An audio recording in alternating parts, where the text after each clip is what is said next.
প্রশান্তি জড়িত নিদ্রা মানুষের জীবনের একটা অত্যন্ত গুরুত্বপূর্ণ সুখ এবং প্রয়োজনীয়তাও। দেখতে গেলে এই সংসারের প্রত্যেক পশু পাখি, প্রত্যেক জীব অবশ্যই নিদ্রা প্রাপ্ত করেন, কিন্তু মানুষ, যার মধ্যে বিচার বিবেচনা করার শক্তি অন্যদের থেকে অনেক বেশি, তার কিন্তু ঘুমের কিছু সমস্যা অবশ্যই হয়। কি বলেন? তাই তো। এবার এর কারণ কি? চিন্তা। এবার চিন্তা আমাদের সবার জীবনে আছে। আমরা সকলে জানি যে চিন্তা কখনো আমাদের সাহায্য করে না, তাও আমাদের জীবনে আছে। কেন? চিন্তার মাধ্যমে কি কখনো কোনো সমস্যার সমাধান হয়েছে? অর্থের চিন্তা করলে কি অর্থ লাভ হয়? ভবিষ্যতের চিন্তা করলে কি ভবিষ্যৎ ঠিক হয়ে যায়?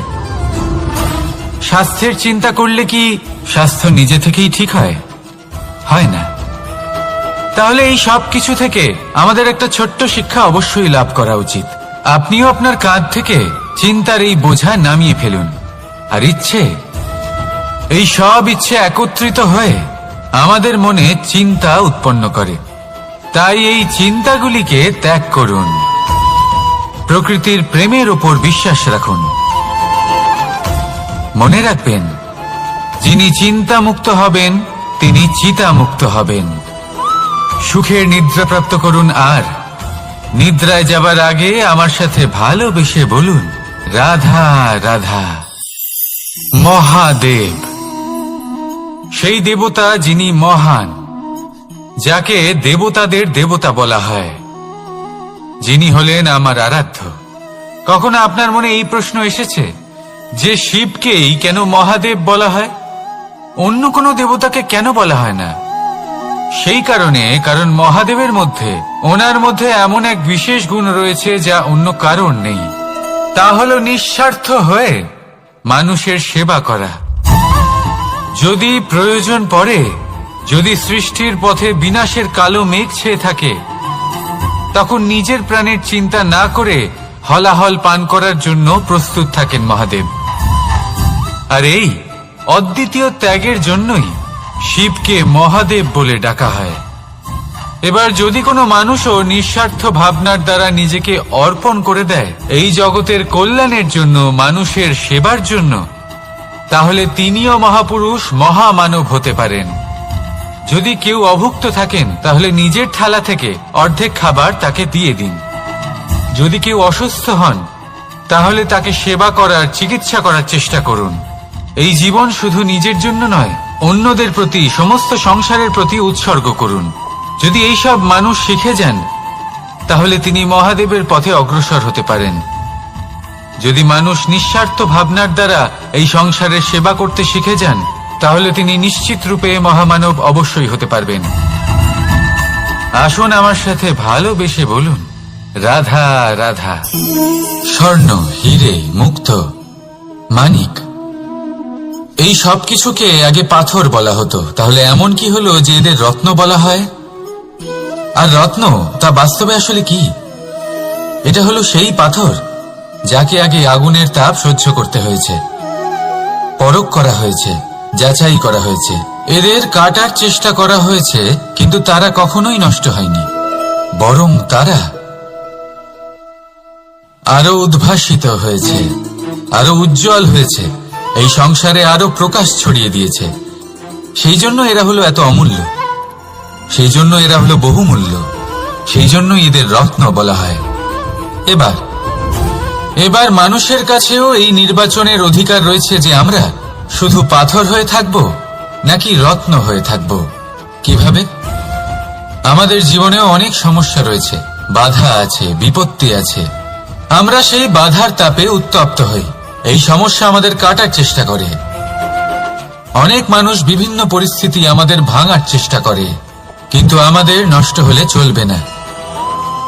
যেভাবে এই রত্ন সমস্যার সম্মুখীন হয়ে পাথর থেকে রত্ন হয়েছে, সেইভাবেই আমাদেরও আমাদের সমস্যার সম্মুখীন হয়ে রত্ন হয়ে উঠতে হবে, এই সংসারে প্রকাশের স্রোত হয়ে উঠতে হবে।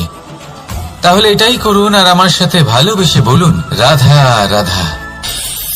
সংসারে সব থেকে বড় শক্তি আসলে কি? কেউ বলবেন শারীরিক শক্তি, কেউ বলবেন অস্ত্রের শক্তি, কেউ বলবেন জ্ঞানের শক্তি। ঠিক আছে, কিন্তু যদি আমি বলি সংসারের সব থেকে বড় শক্তি হল শক্তি কোনো এক তথ্যের, আগে হ্যাঁ, তথ্য। এই তথ্য নিজেই কিন্তু খুব শক্তিশালী, অত্যন্ত শক্তিশালী অস্ত্র হলো এই তথ্য। আর সত্যি বলতে অনুচিত তথ্যের থেকে অনেক বেশি ঘাতক হলো অসম্পূর্ণ তথ্য। যেরকম আজ শাম্ব রুক্মির সাথে করেছে, ওকে অসম্পূর্ণ তথ্য দিয়েছে, তার ফলে বিনাশ হলো। যদি এইভাবেই আপনার কাছেও কোনো অসম্পূর্ণ তথ্য আসে, আর যদি আপনি তা পরখ না করে দেখেন, যাচাই না করে দেখেন, আর নিজের কর্ম করেন, তাহলে উত্থানের বদলে আপনি পতনের সম্মুখীন হবেন। বিকাশের বদলে আপনার বিনাশ হয়ে যাবে। মনে রাখবেন একটা অত্যন্ত গুরুত্বপূর্ণ কথা, সঠিক তথ্য পাওয়া সঠিক তথ্য দেওয়ার থেকে অনেক বেশি গুরুত্বপূর্ণ। আশা করি এই কথা আপনি বুঝেছেন। জীবনে যখনই কোনো তথ্য আপনি পাবেন, সেই বিষয়ে ভেবে দেখুন, পরখ করে দেখুন, যাচাই করুন, তারপর নিজের কর্ম করুন। আর আমার সাথে ভালোবেসে বলুন, রাধা রাধা। ধর্ম এবং প্রেম, এই দুই হলো একই মুদ্রার দুই পিঠ। যদি এদের মধ্যে কোনোটা নষ্ট হয়ে যায়, তাহলে দ্বিতীয়টাও থাকে না। কখনো ভেবেছেন এমন কেন হয়? তার জন্য আগে আপনাকে বুঝতে হবে যে ধর্ম আসলে কি। ধর্ম সেটাই যা এই সংসারের প্রত্যেক মানুষকে একে অপরের সাথে সুখ এবং শান্তিতে থাকতে প্রেরণা যোগায়। এই প্রেরণার আধার হলো প্রেম। প্রেম সেটাই যা আপনার মধ্যে অন্য কারোর প্রতি করুণাবোধ জাগিয়ে তোলে, সম্মান জাগিয়ে তোলে। এবার যদি প্রেম চলে যায়, তাহলে সবার আগে বিনাশ হবে সম্মান আর করুণাবোধের। এবার যেখানে না প্রেম রয়েছে, না সম্মান রয়েছে, না করুণা রয়েছে, সেখানে ধর্ম কিভাবে বাস করবে? অশুভ ইচ্ছে জাগ্রত হয়ে ওঠে, ক্রোধ জাগ্রত হয়ে ওঠে, অহংকার জাগ্রত হয়ে ওঠে, আর তারপর আরম্ভ হয় অধর্মের। তাই যা যা ভাবনা আপনার অন্তরে প্রবেশ করছে, করতে দিন, কিন্তু যাই হোক না কেন, এই প্রেমকে নিজের থেকে দূরে যেতে দেবেন না। এই প্রেমকে চিরকাল নিজের কাছে রাখুন, নিজের হৃদয়। আর এই প্রেম ভাব নিয়ে বলুন, রাধা রাধা। মানুষের জীবনে উন্নতি লাভ করার জন্য তিনটি স্তম্ভের প্রয়োজন হয়। প্রথম স্তম্ভ শিক্ষা। এই শিক্ষা আমাদের জ্ঞান প্রদান করে। দ্বিতীয় স্তম্ভ ব্যবসা, যার দ্বারা আমরা ধন উপার্জন করি।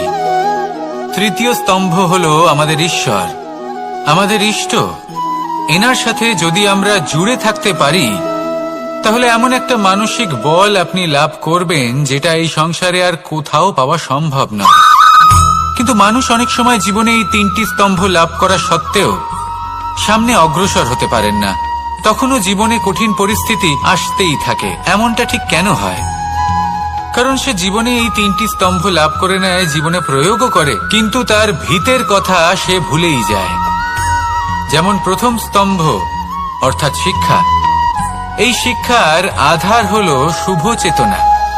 যদি অন্তরে শুভ চেতনা না থাকে, তাহলে এই শিক্ষার কোনো গুরুত্ব থাকে না। দ্বিতীয় স্তম্ভ ব্যবসা। পরিশ্রম করে উপার্জন করতে হবে, এই কথাটা আমরা সবাই জানি এবং সবাই চেষ্টাও করি। কিন্তু ব্যবসা করতে করতে আমরা এটা ভুলে যাই আমাদের ব্যবহার কেমন হয়ে পড়েছে। এই ব্যবহার যদি শুভ হয়, তাহলে আমাদের উপার্জন আস্তে আস্তে একটা স্থির জায়গায় এসে পৌঁছবে। এবং তৃতীয় স্তম্ভ আমাদের ভগবান। যদি ওনার শরণে আপনি যেতে চান, তাহলে তার পূর্বে নিজের মা বাবাকে সেবা করুন, তাদের যত্ন করুন, তাদেরকে ভালোবাসুন, কারণ ওনারাই হলেন এই সংসারে আপনার সব থেকে বড় ইষ্ট। তাহলে তিন স্তম্ভের সাথে সাথে তাদের আধারকেও নিজের জীবনে প্রাধান্য দিন। কোনো সমস্যা আসবে না, জীবনে একের পর এক উন্নতি করবেন এবং এই মন প্রসন্ন হয়ে বলবে, রাধা রাধা। সুখ, দুঃখ এবং শক্তি, এই তিন হলো এই সংসারের ত্রিদেবের মতো। আমাদের জীবনে যা কিছু ঘটছে এই তিনটির ভিত্তির উপরেই হচ্ছে। আসলে এই সংসারের একটা নিয়ম আছে, যখনই আপনি কিছু লাভ করেন এই সংসার আপনার পরীক্ষা নেয়। এটা জানার জন্য আপনার পরীক্ষা নেয় যে আপনি যা কিছুই লাভ করেছেন আপনি কি আদৌ সেটার যোগ্য কিনা। ঠিক সেইভাবেই এই সুখ, দুঃখ এবং শক্তি আপনার পরীক্ষা নিয়ে থাকে। যখন সুখ আসে তখন সে আপনার পরীক্ষা নেয় যে আপনার মধ্যে অহংবোধ জাগ্রত হয়নি তো। যদি অহংবোধ চলে আসে তাহলে সুখ সেখানেই সঙ্গ ত্যাগ করে। দুঃখ আপনার ধৈর্যের পরীক্ষা নিতে থাকে, আর যদি আপনার মধ্যে ধৈর্য